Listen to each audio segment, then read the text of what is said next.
Bonjour et bienvenue au Uninkables épisode 12. Cette semaine, guys, on parle du DLC Toronto. Finalement, derrière nous, beaucoup d'impressions qu'on va pouvoir discuter, expérience, comment j'ai vécu ça aussi. Je vais vous parler de choses que je n'ai pas respectées dans ce qu'on a dit dans les derniers podcasts. Puis on va discuter aussi des gagnants du spread qu'il y avait au tournoi. On va parler du side event.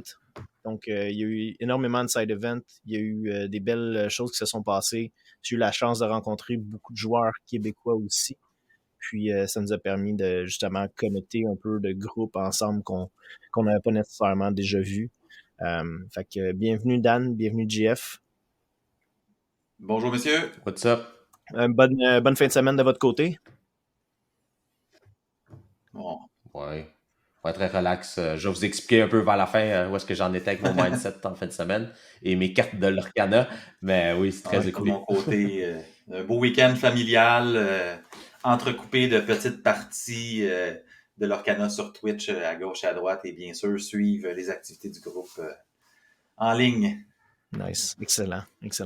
Donc, nice. Sans surprise, j'étais à Toronto le week-end dernier comme compétiteur. J'ai gardé mon petit badge avec moi. Grosse fin de semaine. Pour ceux qui étaient là-bas, j'ai eu la chance de voir beaucoup de gens qui suivent le podcast. J'ai parlé à beaucoup de monde. J'ai eu la chance de croiser aussi Kawa de Podcana. J'ai eu une discussion avec lui. Ça a été vraiment cool. Nice. Il y avait beaucoup de représentants de plusieurs podcasts au travers la salle. On avait The Forbidden Mountain qui était pas mal toute l'équipe. On a vu aussi d'autres équipes qui étaient là. Il y avait énormément de représentation. Puis on va discuter aussi un peu du déroulement du tournoi, comment ça s'est passé. Puis on invite aussi les auditeurs à nous partager comment eux ont vécu aussi leur tournoi en fin de semaine. Je sais qu'il y a beaucoup de monde qui était là. Puis j'ai eu justement la chance d'échanger avec beaucoup d'entre eux, puis de les rencontrer en personne. Donc c'était vraiment, vraiment cool. Puis c'est ça. Mon tournoi a été, comment dire, médium, très médium. J'avais anticipé beaucoup de Ruby Amethyst, qui était le cas. Mais pour des raisons que j'ignore, j'arrivais jamais à trouver mes one-drop sur mes games. Fait que souvent, je partais en retard dans mes games. Fait que j'avais ni Merfolk, ni des Maleficent en jeu. Je jouais, dans le fond, Emerald Amethyst, Bounce, avec des Pegasus, tempo. Puis, c'est ça. Quand tu pars pas avec le tempo, ça peut devenir assez rapide que tu ne le reprendras pas. Fait que, ouais, ça a été une expérience très cool quand même. Je me suis pas aidé. C'est sûr que quand je suis arrivé à Toronto, j'ai pas suivi les exemples qu'on s'était parlé. Puis, justement, on a eu bien du fun avec une couple de monde là-bas où est-ce que ils ont compris que faites ce que je dis, pas ce que je fais. Disons que je me suis couché assez tard le vendredi soir avec quelques consommations dans le nez. Puis le lendemain matin, je te dirais que la concentration n'était pas toute là. J'ai gagné mon premier match, par contre, 2-0 contre un Ruby Amethyst. Puis après, j'ai fait un draw. Puis c'est les deux dernières d'après que j'ai été 0-2 parce que j'ai mulligan 4 fois 7 cartes, puis j'ai pas pogné mes one-drop. Fait que ça a fait extrêmement mal. Puis par la suite, j'ai pogné round 5, je pense que j'ai pogné un Steel Song. Puis round 6, j'ai pogné un Lemon Lime qui était pas des bons match-ups pour moi, qu'il me faisait discarter, puis j'étais pas capable de rien bouncer. Fait que ça a été quand même assez complexe de ce côté-là. Mais on a eu la chance de parler avec beaucoup de monde qui ont bien performé aussi dans le Team Awesome. On a Janie qui a fait le top 64. On a aussi Alexis qu'on croise de temps en temps au tome 2 dans les 7 championships qui a aussi fait top 32.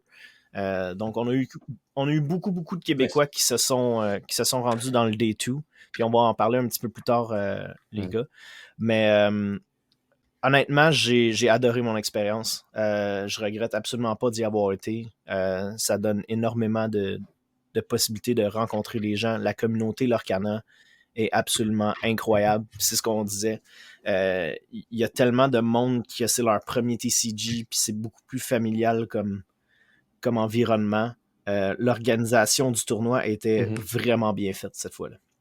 On en parlait justement, moi puis Drew sur place, où est-ce que, comparé à Atlanta, c'était roulé au quart de tour. Il y avait rarement plus que 10 minutes d'attente après les rounds. Donc souvent, tu sais, le round finissait, le time finissait, il y avait un 10-15 minutes où est-ce que tu avais les 5 tours qui restent pour les gens qui sont encore en train de jouer. Puis rarement, tu attendais plus que 5 minutes. On a aussi eu 1 heure de lunch, donc de midi à 1h. De midi à 1h05, il y avait 1 heure de lunch pour aller manger, pour justement aller décompresser dehors, faire remonter aux chambres d'hôtel pour les gens qui voulaient peut-être se reposer. Puis le tout a fini, je pense qu'il était 8 heures. Donc ça a été vraiment, vraiment organisé. Même chose au niveau des prize tickets. Normalement, ils le donnent le lendemain matin parce qu'ils sont souvent en retard dans les événements comme ça. Fait que tu dois retourner le lendemain matin chercher tes prize tickets pour aller au prize wall. Puis ce soir-là, à partir de 6 heures, tu peux aller chercher tes prize tickets. Nice. Donc, vraiment une énorme amélioration au niveau de Melee.gg. Puis les gars de Melee étaient sur place aussi. Donc, ça, c'était cool parce que justement, ils voulaient vraiment améliorer leur système. Puis, je trouve que honnêtement, ça a vraiment bien été en fin de semaine.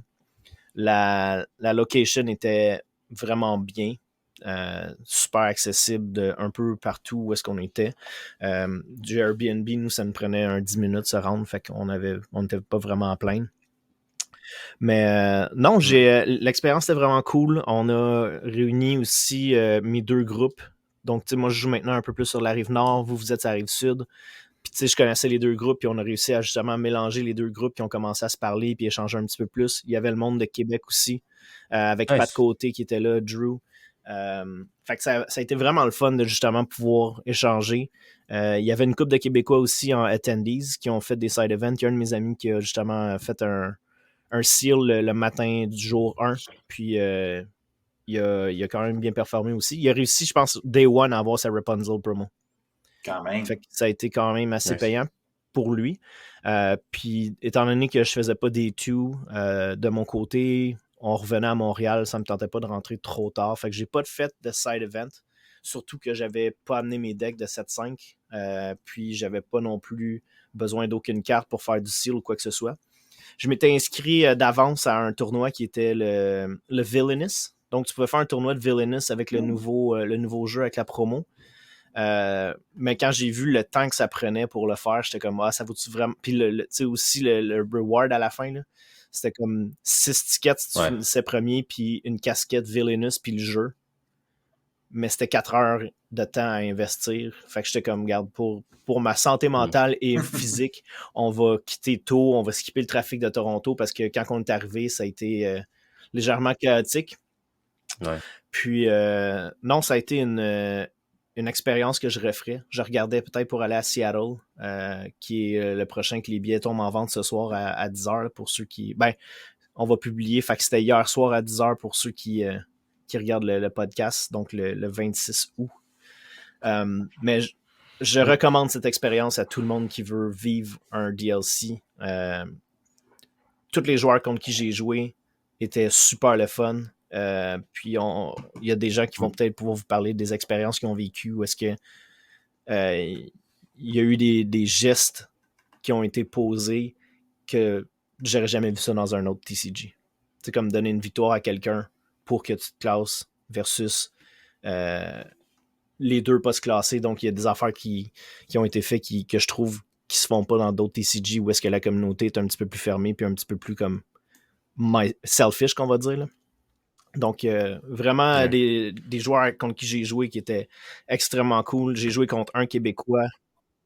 Tu parles d'un point de vue, Billy, non, pas contraire. malhonnête. Là. Genre, je sais que j'ai aucune chance de me rendre à la journée 2, puis je sais que toi, tu pourrais te rendre avec une victoire. On peut la jouer, puis je te donne la victoire pareil. Là, comme, mais je veux dire, ça, c'est cool pour ça, justement cool, ce genre de communauté-là où est-ce que tu partages justement des conversations. J'ai joué contre justement un Québécois round 7 ou 8, Alexis.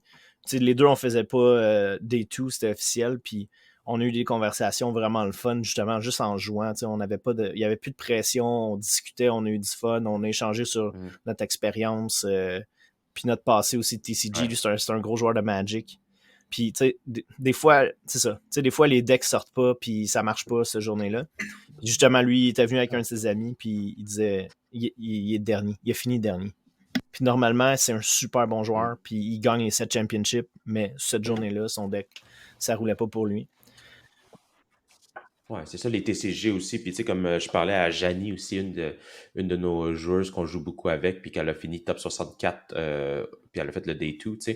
Puis elle disait, tu sais, elle est super fine, ça. Elle m'appelle, elle me dit, tu sais, merci pour tous tes conseils, j'ai fait Day 2. Puis, tu sais, moi, je me sens super flatté, mais comme in the end, c'est toi qui appliques mes conseils. Fait que, tu sais, tout le bravo va à toi, tu sais. Puis l'affaire, c'est que, elle dit, mais d'un autre côté, j'ai dodgé toutes les rouges-bleus aussi, puis c'est un mauvais match-up. Elle a joué Steel Song, puis elle dit qu'elle a dodgé toutes les rouges-bleus. Je suis comme, mais tu sais, c'est comme ça que ça fonctionne un gros tournoi. Tu sais, comme, des fois, ton deck sort bien, mais puis en plus de ça, tu dois dodger les mauvais match-ups. Puis c'est sûr, si toi, tu te pognes contre 5 mauvais match-ups, puis, tu sais, c'est sûr que ton day 1, il est réglé, là, puis tu feras pas le day 2. Mais, tu sais, il y a un peu de tout ça. Il y a du skill, il y a de la chance, puis il y a aussi les match-ups contre qui tu te pognes pour en arriver là, tu sais. Fait que, tu sais, c'est comme... ça prend un peu de tout, mais, tu sais, shout-out à Janie, je sais qu'elle travaille vraiment fort, elle joue vraiment beaucoup. Puis le fait qu'elle a fait top 64 là, dans un DLC, là, très, très, très, oh, très cool. Puis, tu sais, on a vu son évolution aussi à Janie, là, à force de jouer avec elle. Puis elle a vraiment amélioré ses skills de jeu. Puis gros shout-out d'avoir fait des two. Je pense qu'elle était super contente quand on l'a vu. Puis ça a été un win and in aussi. Là. Fait que c'était la pression que tu as sur ton round 9 de dire si je fais pas 2-0, it's over. Après 8h30 de jeu, tu peux commencer à faire des mauvaises décisions. Tu peux avoir du doute dans ton jeu. Puis elle a gardé quand même son play... sans froid, puis on est vraiment fiers d'elle. Fait que ça résume un petit peu ma fin de semaine. Heureusement, j'étais de retour à Montréal vers 2h30, 3h hier. Fait qu'on a pu prendre ça relax pour repartir la semaine de travail normalement, à place de rentrer à 2h30 du matin. Fait que je regrette pas ma décision d'être parti plus tôt. Puis j'ai justement, on a eu nos promos comme la Dragonfire. Vraiment cool. Je vais les garder en souvenir à place de la vendre ou quoi que ce soit, mais ça fait des beaux souvenirs, puis ça permet aussi de communiquer avec, puis de partager avec la communauté aussi québécoise, puis on était beaucoup, là. Je pense qu'à un moment donné, on était rendu une 60aine, là, si je me trompe pas, là, à prendre une photo, là.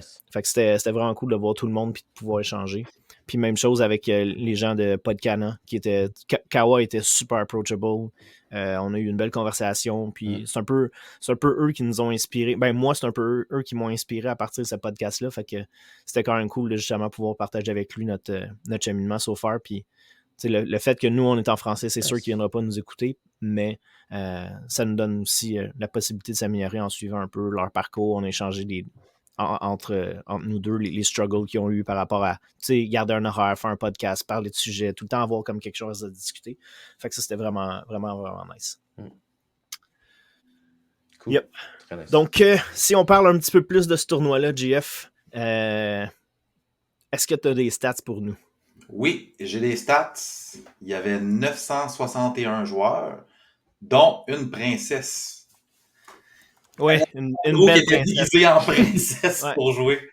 Et c'est ça, je disais à Dan tantôt, je le mettrais peut-être pas sur un playmat, lui, par contre. Et ben quoi que t'es sûr de faire rire et de déconcentrer ton adversaire. Ouais, mais ça, c'est une statistique que j'ai, puis qu'en même temps, je te pose la question plus sérieusement, Billy. 961 joueurs. Ouais. Avec toutes les listes d'attente qu'il y avait, pourquoi que c'était pas sold out? On a-tu des explications, quelque chose? C'est des... Ouais. Il y a du monde qui ont choqué, c'est sûr, là, qui ont acheté puis qui ont choqué. Quand même, ça, c'est poche pour le monde qui va y aller. C'est quand même... Ouais. Ben, tu sais que... je pense qu'on en a parlé, les boys, là, au podcast. C'est sûr que quand il y en a vu une couple que Bucky, ça a choqué, il a peut-être fait comme fuck off, moi, j'y vais pas, j'avais juste... mais c'est du monde qui n'ont pas cancellé et qu'on l'a pas... C'est peut-être ça. Ouais, ben, tu sais, oublie pas que t'as pas ton refund à moins que ce soit 7 jours avant l'événement. Fait que, tu sais, il y a des gens qui ont des urgences, des vols qui ont été manqués. Tu sais, c'était pas tout du monde qui habite à Toronto non plus. Là. Fait que, tu sais, j'ai joué contre du monde du Michigan, j'ai joué contre du monde du Texas. Tu sais, un vol manqué ou une urgence familiale, ça peut arriver. Fait que, tu sais, je me dis, sur 1000, s'il y en a quoi, une quarantaine, cinquantaine qui n'étaient pas là? Ouais, 1024, ça ferait 60. Je trouvais Ouais. ça beaucoup comparativement aux autres. Ouais. Mais c'est ça. C'est sûr que là, il va y avoir beaucoup d'international. Donc, peut-être Mhm. ça sera, Ouais, puis aussi, tu sais, mettons, tu regarderas les photos là, de Toronto, mais tu as beaucoup de parents qui amènent des enfants. Ben, il manque qu'un parent qui choke ou qui, Ouais. whatever, ben, il a acheté pour ses enfants, whatever. Ben là, c'est la famille qui choke, ça fait 4 déjà sur quasiment un vol ou un cancellation. Ouais. Tu sais, fait que Ouais, je pense que, ça tu arrive. sais, oublie pas qu'il y a des gens qui tu sais, puis c'est des théories ou puis des spéculations, mais il y a beaucoup de gens qui passent les douanes aussi. Fait que tu peux être coincé aux douanes, puis finalement, ben, t'arrives pas à temps ou tu sais, il y a bien des affaires qui peuvent jouer en jeu de ce côté-là. Fait que je pense que je m'attendais à ce qu'il y ait du monde en moins. 60, je trouve que c'est quand même pas si pire que ça quand tu regardes les stats. Là. C'était Je comprends. juste mon interprétation. Là. C'est quelque chose que j'ai remarqué tout de suite. J'ai dit, comment ça, juste 961? Tu sais? Ouais. Je serais venu, moi. Faudrait regarder peut-être aussi les autres. C'est peut-être pas quelque chose auquel on a porté super attention non plus, les tournois de Les autres, c'était 2000. pas mal proche. J'ai regardé les chiffres, on était pas mal tout le temps plus proche. Mais bon, en tout cas, bref, on s'attendra pas plus là-dessus, mais c'est quelque chose que j'ai remarqué. Ouais, mais tu sais, même pour continuer un peu sur ce sujet-là, on a le temps d'en discuter un petit peu, mais la veille du tournoi, il y avait 1018 personnes enregistrées. Fait qu'il y avait 6 personnes déjà qui n'étaient pas là. Fait que, tu sais, c'est sûr, tout le monde était enregistré. Donc, il y avait une liste déjà faite. Fait que j'ai tendance à dire que c'est peut-être des gens qui ont cancellé dernière minute de dire, ben, je peux pas y aller, puis, ou je suis malade. Tu sais, je veux dire, tu vas pas dans un tournoi quand t'es malade, ou ça aurait pu, moi. Moi, ça aurait pu aussi. Si on savait déjà qu'il y avait 6 places de libre, il aurait envoyé un courriel à tous ceux qui étaient attendés, pour savoir first come, first serve, s'il y a du monde qui fait attendee qui veulent être compétitif. En tout cas, de l'autre côté, c'est un gros tournoi, c'est beaucoup. Pour moi, Billy est allé. Pour moi, Billy est allé au bar à une quarantaine de gars, puis c'est le seul qui en est sorti. Là. Les autres étaient trop hangover. L'explication. Pour vrai, j'avais mal aux cheveux. J'avais divisé vraiment pour mal aux régner. cheveux. Ouais, c'est ça. C'était mon plan, moi. Bonne tactique. Fait que dans le fond, pour ce qui est de la composition Day One, on n'a pas réussi à avoir tous les chiffres au complet. Il y en a quelques-uns que c'est des estimations. J'ai écouté quand même beaucoup ce matin aussi encore les vidéos reprises du jour 1 et 2. Puis les seuls chiffres que j'ai réussi à avoir sont les suivants. Ember Steel Song, il y avait 20% de joueurs. Ember Emerald et Amethyst Emerald, il y avait 9%. Sapphire Steel, il y avait 7%. Donc, si vous faites le calcul rapide, on est à 45% pour là.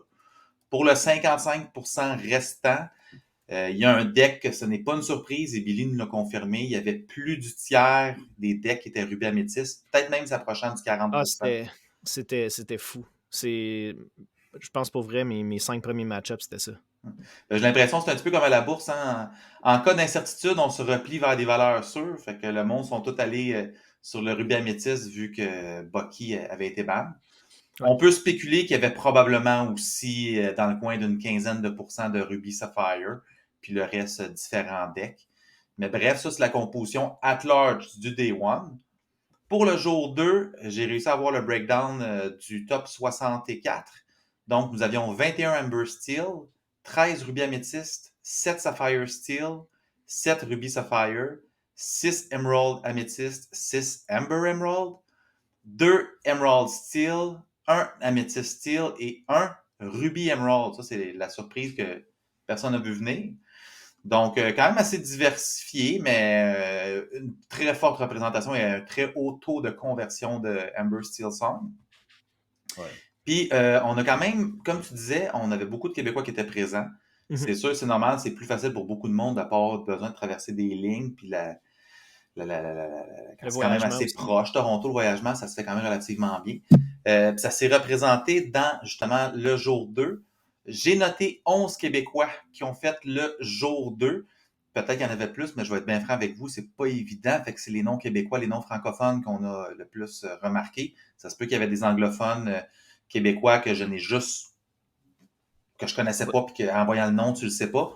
Mais bref, on a, pour faire un résumé, Dans le top 64, bien, ceux qui ont terminé à la ronde des 64, nous avons Janie Théoret, Siméon Lajoie, Xavier Provost, Michael Tardif-Fortier. Donc, félicitations à vous quatre. C'est déjà un très bel accomplissement.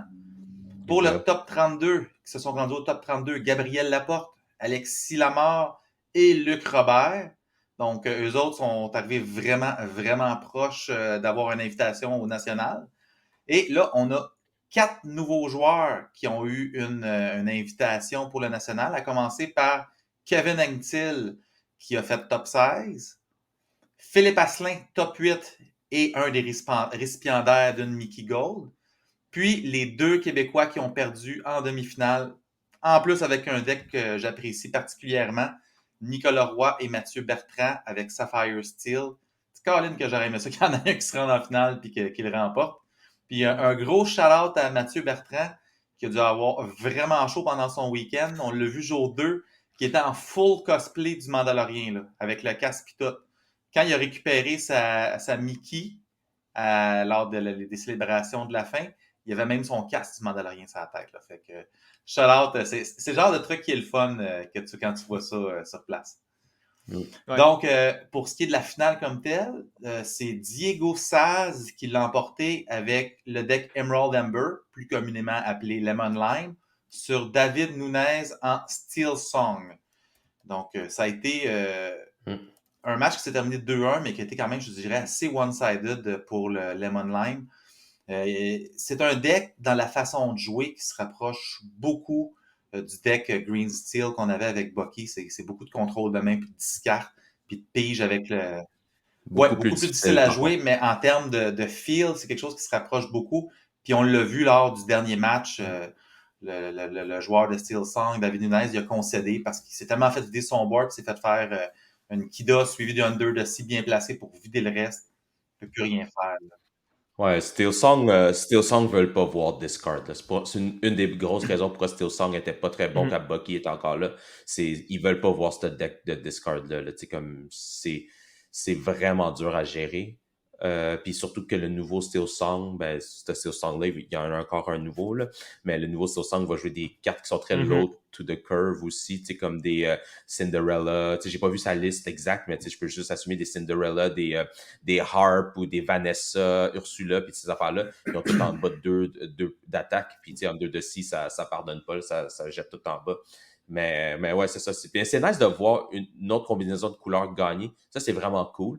Même si le chapter, techniquement, il est over, mais vous allez devoir voir aussi que sur Facebook Marketplace, depuis hier, il y a beaucoup de monde qui cherche du Lemon Lime là, pour faire le nouveau Lemon Lime 2.0. Fait que si vous avez des Naveen puis des affaires de même, des Kida, là, ça va se vendre. Ah ouais, c'est ça. Ouais, ben j'ai la decklist devant moi, justement, de David Nunez, puis il jouait 11 character drop 1. Puis tu vois, il y avait quand même... Ben, il y avait 4 réponses. Il y avait 4 Robin Hood, Champion of Sherwood, 4 The Queen Commanding Presence, puis il y avait un tech, il y avait une Cinderella Star-Turtle qui pouvait shifter sur la petite Cendrillon. Puis il jouait avec 4 flûtes. Donc, c'était un petit peu différent de la liste de l'autre tournoi précédent qui avait perdu, je ne me trompe pas, contre le rouge-bleu. Là. Mais c'est ça, c'était quand même une liste quand même commune. Le match, justement, qu'il a joué contre Nick, justement, David, je pense que c'est match 3 qui a sorti ses 4 flûtes.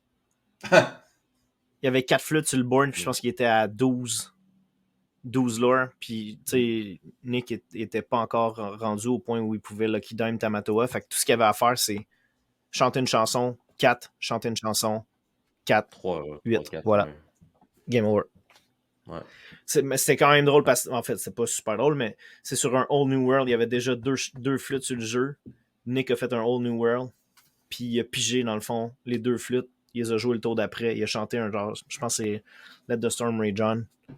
Ok, ouais, ben c'est contre Mathieu, ça. C'est ça, c'est contre Mathieu. C'est contre Mathieu que je jouais, je l'ai vu, ça je me demandais. Mais oui, à la fin, Mathieu avait réussi à gérer une couple de personnages. Je pense qu'il manquait justement 4 de lore. Il avait mis une flûte sur le board, il y avait l'autre dans les mains qui gardait, qui cachait pour montrer à l'autre qu'il n'est pas létal.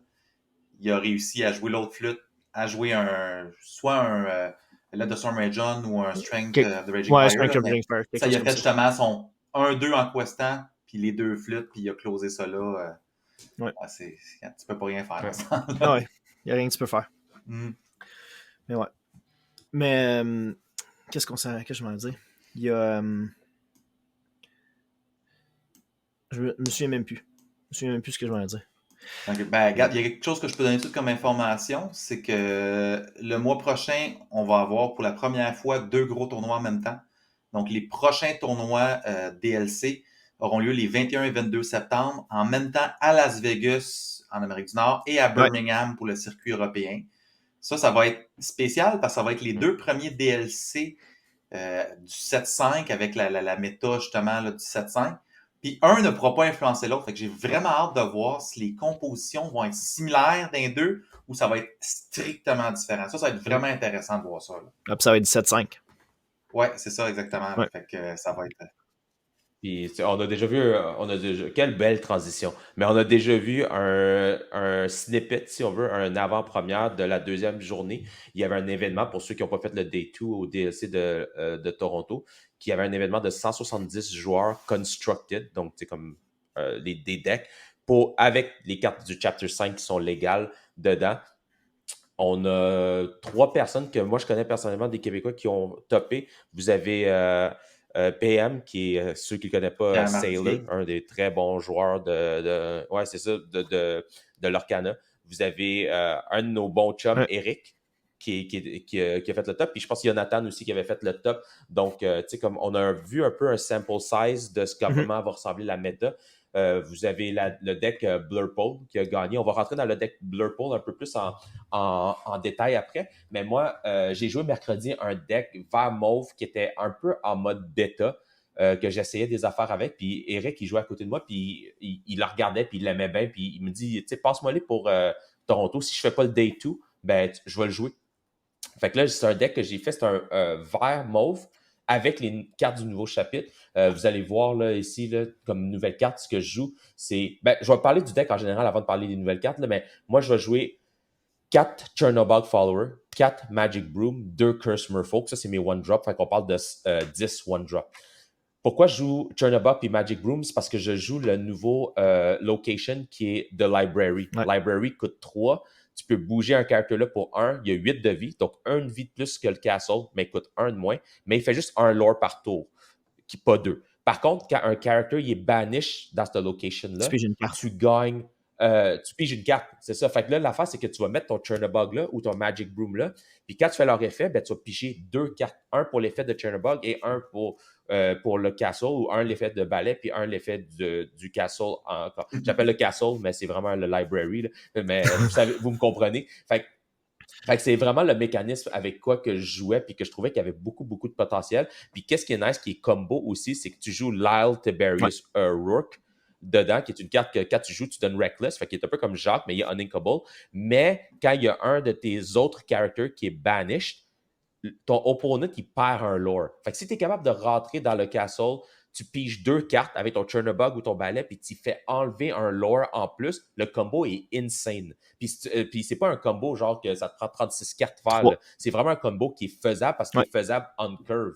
Fait que tu vas jouer ton balai puis ton Chernobog sur tour 1 ou 2. Puis là, tu vas jouer sur tour 3 ton library. Puis sur ton tour 4, ben, tu vas faire Tiberius, puis là, tu vas bouger des affaires, tu vas banish, whatever, puis là, tu vas piger. Fait que c'est insane le value de ça. Puis, tu sais, c'est quelque chose que j'intègre des nouvelles cartes. J'ai 2 Anna dedans, Diplomatic Queen, que j'essaye, qui est quand même bien, parce que ça te permet de banish un character qui est un peu damage.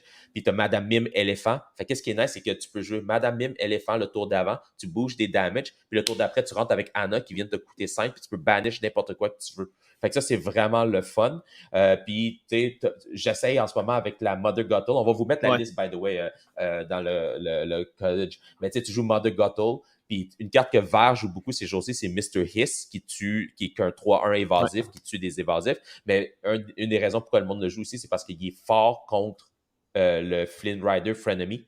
Fait que, tu sais, c'est un 3 d'attaque. Fait que, tu sais, comme c'est sur ça que tu peux t'agencer plus. Puis, tu sais, bien sûr, tu vas jouer Kit Cloud Kicker, mais tu sais, Mother Gottle, la Mother Gottle qui coûte 2, là, tu vas la jouer. Elle va faire 3. Tu peux payer 3 de plus pour retourner un character que tu choisis. Puis quand tu chiffres, elle devient la grosse Mother Gothel, la nouvelle, bien entendu, qui fait que ton opponent, il retourne un character aussi. Fait que c'est quand même un gros tempo. Tu peux faire comme tour 5, le tour d'après, le shift dessus, tu peux bounce puis le refaire. Fait que tu gagnes le tempo en late game avec ça. Puis ça joue juste 4 chansons, Friends on the Other Side, bien entendu, la chanson. Puis le library. Le reste, c'est juste des creatures.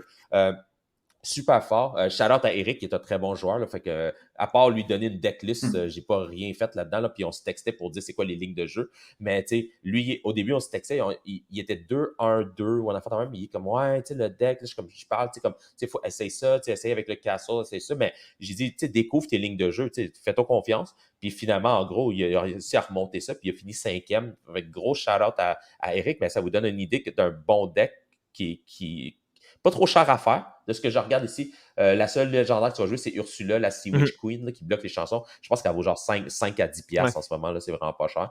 Puis Anna vaut 5 à 10 piastres aussi. Fait que avant que les decklists puis tout rentrent, là, si vous voulez acheter des légendaires pas chers, puis essayer ce deck-là, c'est le temps. Parce que le reste, vous les avez déjà avec les Bounce, Curse Merfolk, puis tout ça. Fait qu'on va vous mettre la liste. Je sais pas ce que Jonathan jouait. Lui aussi, c'est un gars que je joue beaucoup contre dans les tournois. Très bon joueur. Je sais que lui, ça a été rentable sa fin de semaine. Là, j'ai vu son Facebook Marketplace. Il vend 2 tapis Cinderella, des Rapunzel, des affaires. Fait que j'imagine qu'il a gagné une coupe de side event.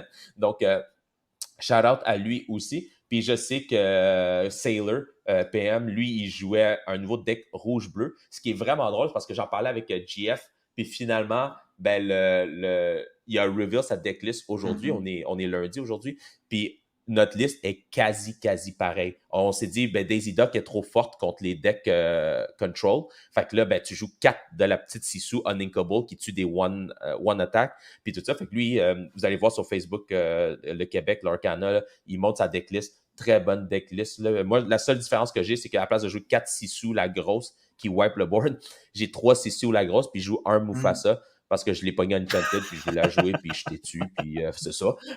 Mais je sais que ce serait meilleur jouer un 4e Sisu. C'est juste que Mufasa, il faut que ça marche. Il faut que ça soit le fun. Mais c'est ça. J'ai pas toutes les decklists, mais on sait que c'est un Blurple qui a gagné, qui est vraiment cool. Fait que, tu sais, Elsa, c'est une carte que j'ai toujours aimée depuis le Chapter 5. C'est comme une de mes cartes d'amour parce que j'ai joué Ruby Améthyste tellement longtemps dans le Chapter 1. Fait que voir cette carte-là être réutilisée, c'est une vraiment bonne carte. Là, comme la voir, le monde payait 80$, puis voir maintenant qu'elle coûte 10$, ça me fait de la peine un peu. Fait que je trouve ça cool qu'elle recommence. Mais tu sais, comme elle jouait, ce deck-là, il joue 3 Elsa Spirit of Winter pour faire des Elsa Lock. Moi puis Jeff, on en a parlé la semaine dernière du Elsa Lock.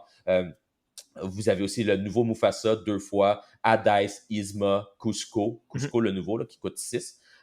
Puis vous avez la nouvelle Elsa que quand vous mettez un Rush Evasive, tu tapes un bonhomme, puis tu rentres dedans. C'est super bon comme carte, là, puis tu peux faire vraiment des affaires. Puis tu joues Madame Mime éléphant avec Belle qui est sur les playmats, là, avec les roses, que quand vous mettez en jeu, vous bougez jusqu'à 3 damage. Super le fun. Donc, tu sais, un deck qui feel un peu contrôle, mais tu sais, quand tu as des bonnes mécaniques de pige, puis tout ça, t'as Friends on the Other Side, 2 Let It Go, puis il joue 6 locations quand même. Fait que ça, c'est quand même gros. Tu sais, tu as 4 librairies. Le monde, tu commences à voir que la librairie, c'est gros. Puis 2 Queen Castle dedans. Puis c'est le deck qui a gagné le Day 2 du event. Puis une carte bleue qui est vraiment forte, c'est Typo. Puis une carte mauve qui est vraiment forte, qui est common, uncommon aussi, c'est Cogsworth, que quand tu joues à coûte 1, tu donnes rush. Ça, c'est vraiment, vraiment fort. Là. Ça permet que tes late threats, ils peuvent attaquer. Fait que ça, c'est vraiment nice. Puis Typo, il te fait curver tellement vite parce que sur ton tour 2, si tu n'as pas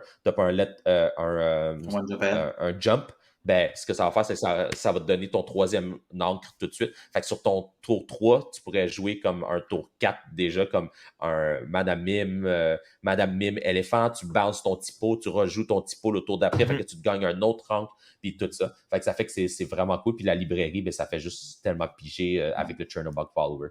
Fait que très, très cool de voir des nouvelles couleurs. Tu sais, c'est ça que je trouve qui était un peu qui était pas désavantageux, mais qui était poche un peu des autres sets, c'est que les autres sets, les decks étaient déjà bons, les couleurs qui étaient déjà bonnes, ben, ils recevaient juste des nouveaux jouets, comme des nouvelles cartes, puis ça devenait juste meilleur, puis c'était ça la méta. Mais là, on commence à avoir des combinaisons qui sont vraiment le fun. Vous avez sûrement vu une coupe de vert bleu topé. Je sais que GF...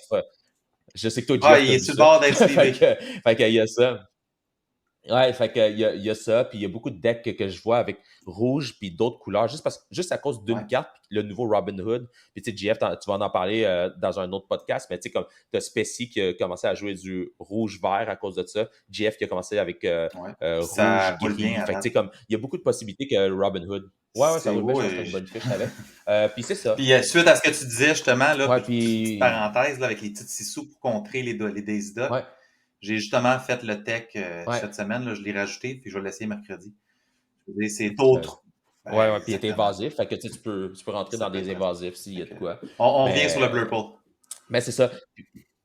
Ouais, c'est ça. Fait que le Blurple, dans le fond, t'as juste des très bonnes cartes en général. Puis tu sais, comme Blurple a toujours joué Mickey Mouse Detective. Fait que ça, c'est super le fun. Fait que vous allez voir, là, on va aussi essayer de mettre cette liste-là. Ce qui est nice, c'est que c'est un deck qui file un peu plus contrôle, mid-rangey, mais avec beaucoup de draw power. Puis avec une mécanique de move damage. Fait que super intéressant pour du monde qui veulent l'essayer. Si vous avez vos Elsa Chapter 1, puis vous voulez l'essayer, gardez-le. Ou si vous voulez l'essayer, le deck, achetez-les, ça coûte pas cher encore Elsa. Puis le plus Ouais, qu'elle elle va va gagner, vous remonter, pouvez là. me croire que Elsa va remonter vite parce que. Ça demeure quand Ouais, même parce une que c'est carte qui ça. va gagner de la Puis valeur juste à pour en cause de son côté symbolique. Là, Collectible. c'est Yep. exactement là. Exact, exact. Fait que je pense que depuis qu'on a enlevé Bucky, tu sais, comme qui était le deck le plus cher, là, c'était comme on parlait de 700-800$, puis c'était comme quand même assez dur à battre comme deck, là, si vous n'étiez pas expérimenté à jouer contre Discard. Puis c'est nice de voir des decks qui sont méta en ce moment, qui coûtent Ouais. quand même pas si cher, là. Tu sais, comme le deck qu'on va vous montrer, que j'avais build, le vert mauve, pas trop cher. Le Autour de Blurple, en ce moment, 160. là, au jour qu'on fait le podcast, ouais, c'est ça, pas trop cher non plus. Puis, tu sais, c'est Steel Song, en ce moment, la seule carte qui est vraiment chère, c'est dans le nouveau set, Ouais. c'est Daisy Duck.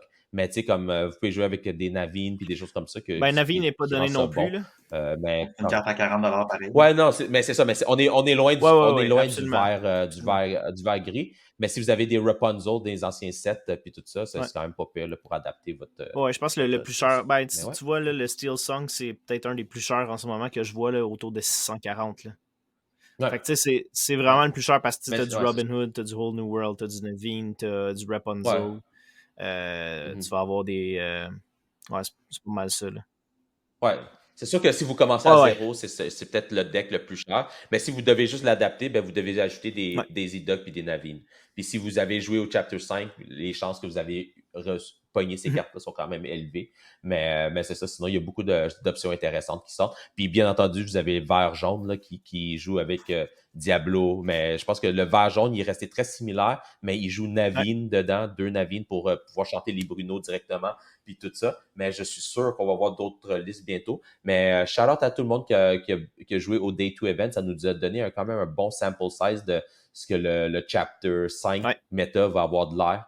Puis, tu sais, shout-out encore à nos joueurs québécois qui ont fait dans le top cut. Là. Bravo à vous autres. Puis, l'avantage que vous allez voir avec ça, c'est que le plus qu'on voit la méta, ben, le plus que ça va aussi définir où est-ce que le jeu veut s'en aller avec ça. Tu sais. Puis, je trouve que le fait qu'on rend des mécaniques ou qu'on commence à bloquer des mécaniques, vous allez sûrement l'avoir vu avec Pete. Pete, Ouais. le nouveau gris, Pete Referee, qui fait que ton opponent, après, peut pas jouer une action jusqu'à ce que ça revienne. Fait que pas juste une chanson, une action. Fait qu'il bloque des tours. Non seulement ça, on a la nouvelle Dispel. Magica mauve, Dispel mauve, ouais, qui fait que si tu es discardes pour pas. discard une carte, puis cette carte-là est active, tu discardes pas. Fait que tu sais, des mécaniques Ouais. qui commencent à bloquer d'autres mécaniques. Là, fait que ça, c'est vraiment cool, puis c'est de là que je veux voir. Puis une de nos cartes préférées qu'on parle beaucoup, moi puis GF, c'est Deduction. Hypnotic Ouais. Deduction. Avec Ouais, puis ça, Basil. c'est le Brainstorm. Ouais, c'est ça. Puis je veux pas me répéter parce que j'en ai assez parlé de cette carte-là, mais ça, c'est une carte que le plus qu'on va avoir de mécanique de shuffle dans le jeu, le plus que ça va être fort. Là, c'est une carte vraiment forte dans Magic, puis c'est pareil. Fait que dans beaucoup de TCG, vous avez des mécaniques comme ça. C'est juste que dans d'autres TCG, on a plus de shuffle. Fait que les cartes que vous remettez, que vous voulez pas, ben si vous les shufflez, ben vous les Ouais. revoyez plus avant un petit bout. Fait que ça, c'est l'avantage. On n'a pas encore trop de ça dans l'Orcana. Là. On a peut-être Ouais. en Pour bas de revenir 10 là, qui font au ça. Magica Mais de Spell j'ai que hâte tu de voir. parlais, parce qu'on a eu une discussion justement en fin de semaine par rapport à ça. Mm. Quelqu'un qui t'a Whole New World, tu sais, souvent un Steel Song va arriver à sa dernière carte, puis tu le sais que c'est un Whole New World là, qui est dans sa main. Fait que si Mhm. tu sors un Magica de Spell au next turn, là, toi tu discardes pas ta main puis tu piges cette carte. C'est powerful. Là. Mhm. Mhm. Fait que C'est des techs Ouais. que tu peux aller jouer justement pour bloquer une mécanique de bon, ben j'ai réussi à vider ma main, puis là, je la remplis, mais là, tu y penses à 2 fois avant de dire ben là, toi, tu as 5 cartes, tu vas t'en rajouter 7. Ça peut être tricky. Là. Mm. Ouais, puis tu sais, comme on va voir aussi des cartes vertes sûrement utilisées comme Prince John Mirror, qui est une carte qui est quand même très invasive là, à jouer contre. Là, comme si tu peux pas avoir plus que 3 cartes dans tes mains. Fait qu'au moins, le tour que tu joues, tu peux jouer 7, 8 cartes si tu veux, si tu as assez d'encre. Mais à la fin de ton tour, il faut que tu aies 3 cartes. Ce qui fait que c'est très, très, très dur à jouer autour et contre. Fait que soyez pas surpris de voir du vert tempo ou aggro deck jouer cette carte-là pour pouvoir limiter l'option des adversaires en mettant cet item-là. Mais vous avez un item aussi qui est très, très, très annoying. C'est le Emerald Chromacon. Là. Celui qui Le est Emerald celui qui est Chromacon, noir ou c'est celui comme... qui est pigé, ça, Celui que tu tapes, tu Non, piges. c'est celui que tu bounces. Genre, admettons que un de tes characters se fait banish, ben toi, tu peux choisir un character puis tu le bounces. Fait que là, Emerald. ça mess up un peu comment ton opponent, puis ça dit comment, OK, ben moi, je dois attaquer dans lui. Mais tu sais, avant, ce que tu faisais, c'est que tu jouais toutes tes cartes, GF, puis là, tu dis, ben moi, je vais attaquer lui dans lui. Mais là, tu ne pourras plus faire ça. Fait que ça change un peu tes habitudes de jeu parce que si tu viens de jouer toutes tes encres, puis je dis, ben je vais challenger ça dans ça. OK, ben la carte que tu viens de mettre, là, reprends-la. Puis là, t'es comme, man. Fait que là, ça change vraiment un peu ta dynamique de jeu parce que ça dit, quand tes characters est banish, tu peux return chosen character. Fait que là, c'est vraiment annoying jouer contre ça. Là. Puis c'est dur de garder le tempo. Fait que si tu joues un deck tempo aggro vert, puis tu peux mettre un Chromacon, c'est vraiment bon parce que là, toi, t'es obligé de tuer les Merfolk, t'es obligé de tuer les Flynn, les Diablos, les affaires de même. Fait que moi, c'est sûr que en plus, avec le Flynn et Merfolk, tu paye pour les rejouer. C'est... Ouais. Soyez pas surpris de voir une de ces 2 items vertes-là être jouée très bientôt. Il y a aussi là, le Emerald Chromacon aussi que je pense qu'on va voir apparaître. Non, excuse, Amethyst. Le Emerald Chromacon. C'est celui qui fait piger l'Améthyst. Ah, Amethyst, oui. Ouais. Ça, d'après moi, on va le voir aussi de plus en plus. Ouais. Toi, tu piges un, ton opponent pige un. Ouais, c'est ça. Ouais, j'ai hâte de voir si... Apparemment qu'il y a un gars hier pas hier. Au Day 2. C'est-tu hier? Oui, c'est hier. Au Day 2 qui jouait... il jouait Jafar gris, mais avec les nouveaux trucs comme le Emerald Chromacon, tu sais, les affaires qui vont piger puis tout ça. Fait que j'ai vraiment hâte de voir... Ça se peut que Jafar revienne. Qu'est-ce qui se passe avec Jafar parce que j'aime beaucoup la carte Jafar. Puis, tu sais, tout le monde croyait qu'elle était super bustée, puis tout au début, parce que à cause de Whole New World. Mais là, j'ai hâte de voir avec Amethyst Chromacon, le Library, des choses comme ça, juste voir où est-ce que ça va s'en aller. Fait que j'ai juste hâte qu'on ressorte, qu'on dépoussière peut-être des cartes qui n'étaient pas bonnes dans le temps, puis maintenant qui sont bonnes avec les nouvelles cartes. Fait que j'ai vraiment hâte de voir le pivot de la c'est des discussions que j'ai déjà eues aussi avec d'autres mondes, parce que, tu sais, moi, je suis quelqu'un qui achète un playset de chaque carte pour chaque set. C'est là que tu vois qu'en ce moment, il y a des cartes qui vont devenir plus complexes à trouver. Il y a des cartes qui s'ouvrent plus, que tu trouves plus nécessairement dans des boosters. Puis que de ne pas l'avoir puis vouloir faire ce deck-là, ça va te compliquer la vie de des avoir. Fait que c'est pour ça que moi, à chaque fois qu'il y a un set qui sort, je me dépêche à vraiment trouver mes playsets pour justement, quand tu retournes dans le passé, de dire bon, ben, mes d'affaires, j'ai les ai, puis ils seront pas super durs à trouver. Juste ironiquement, récemment, il y avait un joueur que je connaissais qui cherchait des Stratospheres. Des Fortispheres, excuse. C'est sûr qu'il cherchait des Stratospheres, il devait rusher en maudit. Ah, oui. Mais il cherchait les Fortispheres. Puis c'était comme, il n'y en a plus. Il y a plein de places qui sont toutes sold out. Pourtant, c'était une uncommon, c'était pas une grosse carte. Même chose avec les Friends on the Other Side, qu'à certains endroits commencent à être tough à trouver aussi. Parce que c'est des staples, puis il n'y en a plus tant qui se fait ouvrir.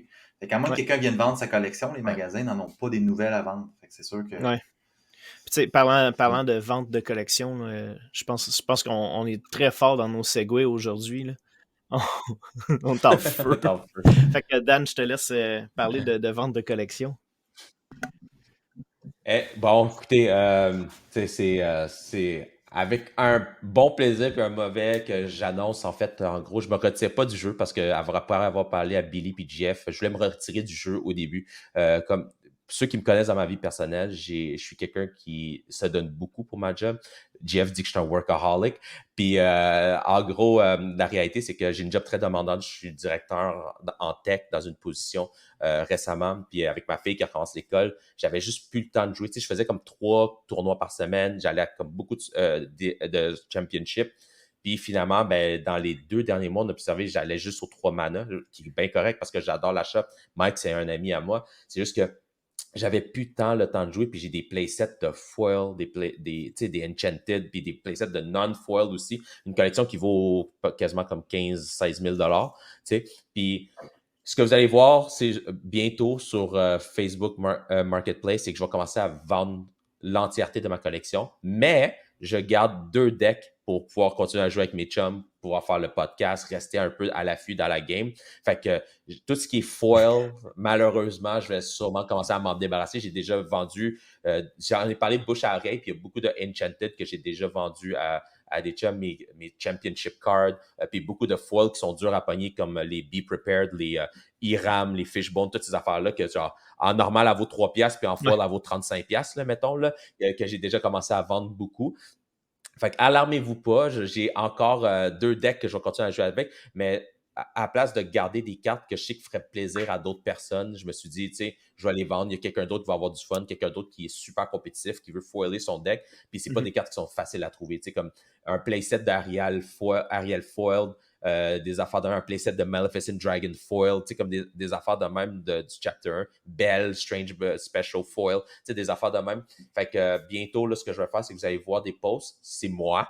Donc, si vous voyez mon nom, puis vous écoutez le podcast, c'est moi. Donc, si vous avez besoin de références, ça ne me dérange pas non plus pour vendre, mais vous allez voir que je vais commencer à en vendre énormément, puis je vais juste me garder 2 decks. Fait que j'achèterai plus de boosters, j'achèterai plus ça, juste pour me concentrer dans ma vie personnelle puis ma famille. Mais après ça, ce que je vais faire, c'est sûrement quand les nouveaux chapters sortent, si ça correspond aux 2 couleurs de deck que je joue, ben, je vais juste acheter des singles, puis je vais crafter, puis je vais améliorer mon deck de là. Mais je pense que c'est une meilleure décision. C'est juste merci à mes chums, Jeff, Billy, puis mon chum Renzo, qui m'ont parlé aussi de, tu sais, comme garder au moins la tête dans le jeu, puis de jouer un peu. Parce qu'au début, j'allais liquider toutes mes TCG, puis juste comme faire ça. Mais c'est correct aussi de pas jouer beaucoup. C'est juste que vous allez voir, donc vous allez me voir un peu moins présent dans la scène compétitive, mais si vous venez à des locals une fois de temps en temps, ou peut-être les Store Championship, vous risquez de me voir une fois de temps en temps. Ah, c'est une super bonne nouvelle, ça, que tu nous as donné un peu plus tôt aujourd'hui, puis on était bien content de l'entendre.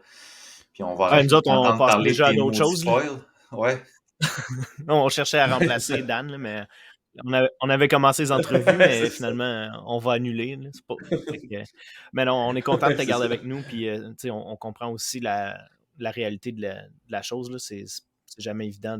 C'est time consuming, on s'entend là, un TCG. Là. De juste, trouver les cartes, bâtir les decks, faire du playtesting. Depuis, en plus, que Pixelborn n'est plus là, je pense que ça a énormément impacté le fait qu'il y a beaucoup de gens qui n'ont pas eu la chance de pratiquer. Puis je suis un d'entre eux qui n'a pas eu le temps de pratiquer mon deck pour Toronto.